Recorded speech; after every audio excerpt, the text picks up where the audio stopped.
스타틴마다 당뇨 발생 위험도가 좀 달라요.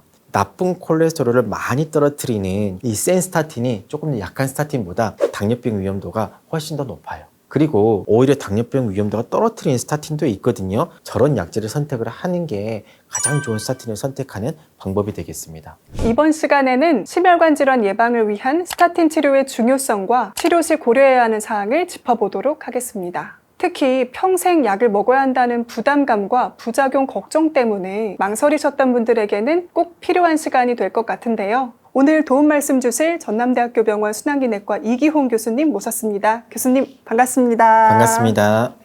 많은 환자분들이 약 먹기 싫은데 그냥 운동하고 식이습관만으로는 교정 안 될까요? 하고 물으시거든요. 이 고지혈증 치료, 실제로 투약 말고 생활습관만으로는 어려울까요? 대부분의 분들이 생각하시는 게 나는 운동 열심히 해야지 또는 식이요법 조절해야지 이렇게 교정을 해보려고 하십니다. 하지만 아무리 내가 식이요법을 하고 운동을 열심히 해도요, 나쁜 콜레스테롤을 떨어뜨리는 데에는 한계가 있습니다. 최고로 도달할 수 있는 수준은 20%다. 이 이하로는 떨어지지가 않아요. 그리고 더 중요한 거는 병원에 갔는데 호전되었네요 라는 얘기를 들었어요. 그 순간 방어가 싹 사라져요. 다시 고기 드시고, 고기 드시고 운동 덜 하시고. 그러면서 수치가 엄청나게 튀어오르게 됩니다. 이게 고지혈증 치료에 있어서 한계점이고 생활요법만으로는 부족하다. 그래서 약물 치료를 해야 되는데 그 약이 스타틴입니다. 그래서 오늘 이 시간에는 이 스타틴이 도대체 어떤 종류가 있고 어떤 스타틴을 고르는 게 좋고 또 부작용들은 무엇이 있고 맞추려면 어떻게 해야 되는지 이런 것까지 좀 알아보도록 하겠습니다.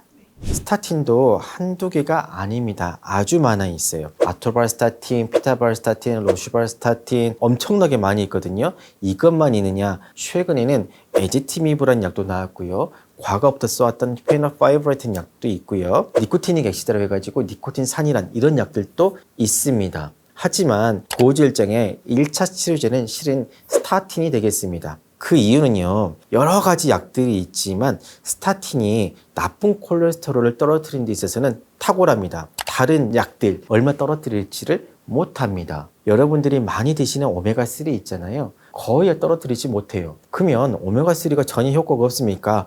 아니요. 오메가3는 중성지방을 떨어뜨리는 데 있어서는 다른 약보다 탁월합니다. 그렇기 때문에 중성지방을 떨어뜨릴 때는 오메가3가 아주 좋은 선택지가 될 수가 있어요. 하지만 중성지방은요, 심혈관 질환 위험도를 낮추는 데 있어서 큰 역할을 하지가 않거든요. 심혈관 질환 예방에서는 스타틴만한 게 없다는 거네요. 네, 고지혈증 약의 첫 번째로 선택해야 될 약은 바로 스타틴입니다.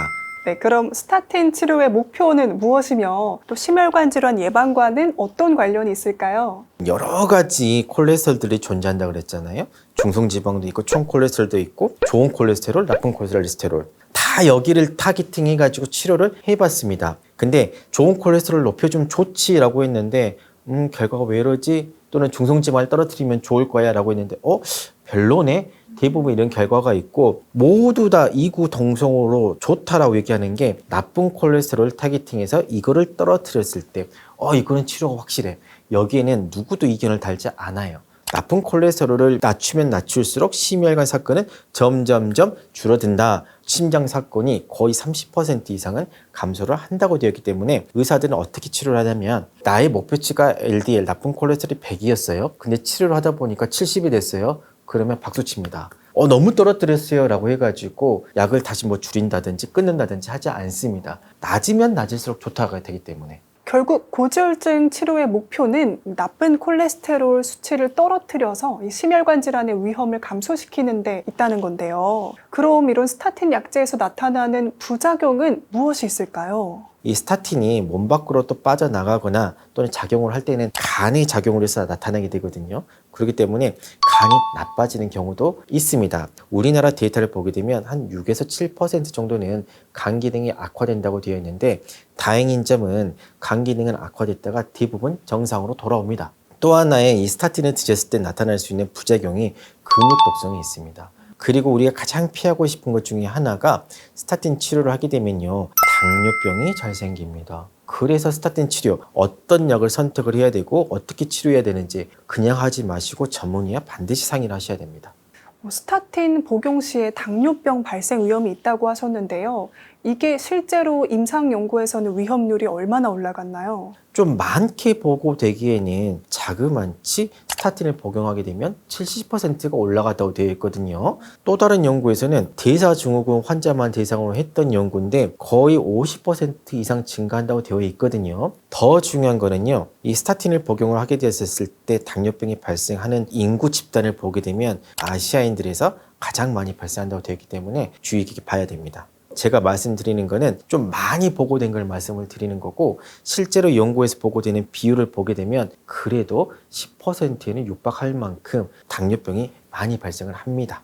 70%면 굉장히 높은데요. 고지혈증 약으로 인한 당뇨병 발생이 걱정되시는 환자분들은 그럼 스타틴 먹기가 조금 두려우시잖아요. 근데 그렇다고 복용하지 않을 수도 없고요. 이런 경우에는 어떻게 해야 하나요, 교수님? 스타틴마다 당뇨 발생 위험도가 좀 달라요. 나쁜 콜레스테롤을 많이 떨어뜨리는 이 센 스타틴이 조금 약한 스타틴보다 당뇨병 위험도가 훨씬 더 높아요. 그리고 저기 그래프 맨 왼쪽에 보면 오히려 당뇨병 위험도가 떨어뜨리는 스타틴도 있거든요. A 성분이라고 되어 있죠. 저런 약제를 선택을 하는 게 가장 좋은 스타틴을 선택하는 방법이 되겠습니다. 스타틴이 고용량일수록 당뇨병 발생 위험이 높다고 말씀해 주셨는데요. 어쩔 수 없이 고용량의 스타틴을 복용해야 하는 그런 경우, 그런데 당뇨병도 걱정되는 이런 환자는 어떻게 해야 하나요, 교수님? 그래서 제가 말씀드린 게 스타틴 종류가 여러 개 있지만 그 중에서도 위험도가 낮은 스타틴을 선택을 하라고 말씀을 드렸고요. 그리고 스타틴 용량만 올릴 게 아니고 혹시나 다른 약제를 추가할 수는 없는지도 살펴볼 수가 있겠습니다.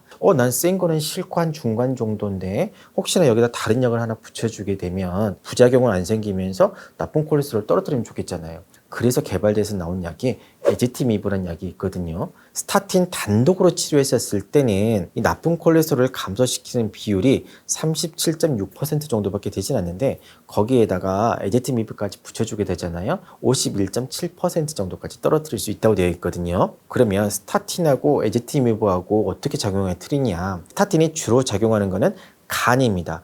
간에서 이 나쁜 콜레스테롤을 많이 빼내버린다든지 안 만들어지게 한다든지 이렇게 해주는 게 스타틴이고요. 장에서 작용하는 게 바로 에제티미브입니다. 이 나쁜 콜레스테롤이 장을 통해서 재흡수되거든요. 그 과정에 에제티미브는 나쁜 콜레스테롤이 재흡수되는 것만 차단시키는 아주 좋은 약제로 되어 있습니다. 지금까지는 당뇨병이 없는 환자만 이야기를 해주셨는데요.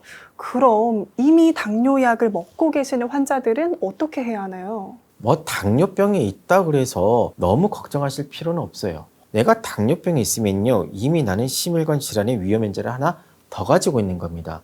그러면요, 이런 분들은 더더욱 스타틴을 더 써야 됩니다. 당뇨병이 이미 있으신 분들이 스타틴을 쓰게 되면 악화되는 경우는 드물고요. 오히려 스타틴을 쓰므로써 얻는 이득이 훨씬 더 많다고 되어 있거든요. 특히 당뇨병 환자한테서 효과가 좋은 또 스타틴이 있습니다. 그리고 저 그림에서 보는 것처럼 이 사망률이 많이 떨어뜨리는 H 성분, 이런 약들을 복용을 하게 되면 이 사망 위험도가 뚝 떨어지게 됩니다. 그래서 스타틴이 여러 가지가 있지만 좋은 스타틴을 고르는 게 아주 중요하다라고 말씀드릴 수가 있겠습니다. 내가 고지혈증을 진단을 받았어요 라고 했었을 때는 생활습관 교정만으로는 실은 어렵습니다. 그리고 실패하는 경우가 많아요. 그렇기 때문에 반드시 스타틴을 처방을 받기를 추천을 드리고요. 이 스타틴은 심혈관 질환의 1차, 2차 예방에 모두 효과가 좋습니다. 하지만 스타틴을 선택할 때 반드시 한 가지만 알지 마시고 전문의와 상의하셔서 가장 적합한 것을 고르셔야 됩니다. 그리고 내가 당뇨병이 잘 생길 수 있는 고위험이라고 생각되신 분들은 반드시 약물을 치료하기 전에 저는 당뇨 위험도가 낮은 스타틴을 선택해 주세요 라고 담당 선생님과 상의를 하기를 추천드립니다. 오늘 교수님과 함께 심혈관 질환을 예방하는 데 스타틴 치료가 왜 중요한지, 그리고 무엇을 주의해야 하는지 자세히 알아보았습니다. 오늘 귀한 말씀 주신 교수님 감사합니다. 감사합니다.